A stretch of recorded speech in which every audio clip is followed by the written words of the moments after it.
بسم الله الرحمن الرحيم. عن ابي هريرة رضي الله تعالى عنه قال قال رسول الله صلى الله تعالى عليه وسلم: ولو يعلمون ما في التهجير لاستبقوا إليه ولو يعلمون ما في العتمة والصبح لأتوهما ولو حبوا. رواہ البخاری۔ نبی کریم صلی اللہ علیہ وسلم نے ارشاد فرمایا،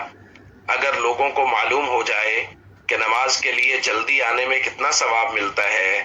تو وہ ایک دوسرے سے مقابلہ کر کے آگے بڑھنے کی کوشش کریں، اور فرمایا اگر لوگوں کو معلوم ہو جائے کہ عشاء اور صبح کی نماز میں آنے کا کتنا ثواب ملتا ہے تو وہ لوگ گھسٹتے ہوئے بھی مسجد میں پہنچ جائیں۔ دوستو، جیسا کہ کل درخواست کی گئی تھی کہ اللہ تعالیٰ نے اعمال کے اجر و ثواب پر غیب کا پردہ ڈالا ہوا ہے،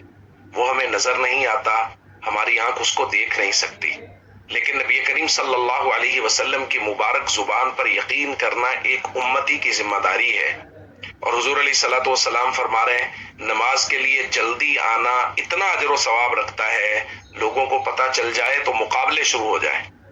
عشاء اور فجر کی نماز کے لیے آنا اتنا ثواب رکھتا ہے، لوگوں کو پتہ چل جائے، اگر ان میں چلنے کی طاقت نہ ہو، گھسٹتے ہوئے بھی مسجد میں آنا پڑے تو وہ آئیں کہ یہ بات اتنا زیادہ ثواب رکھتی ہے فجر اور عشاء کے وقت مسجد میں آنا۔ تو دوستو، ہمیں اس بات کا بھرپور اہتمام کرنا چاہیے، فجر اور عشاء کی نماز کا، اذان دینے کا، جیسا کہ کل ہم نے بات کی تھی، اور جلدی مسجد کی طرف آنے کا، پہلی صف میں نماز پڑھنے کا، کہ اس کا بہت زیادہ اجر ہے، جیسا کہ نبی کریم صلی اللہ علیہ وسلم بیان فرما رہے ہیں۔ السلام علیکم ورحمۃ اللہ وبرکاتہ۔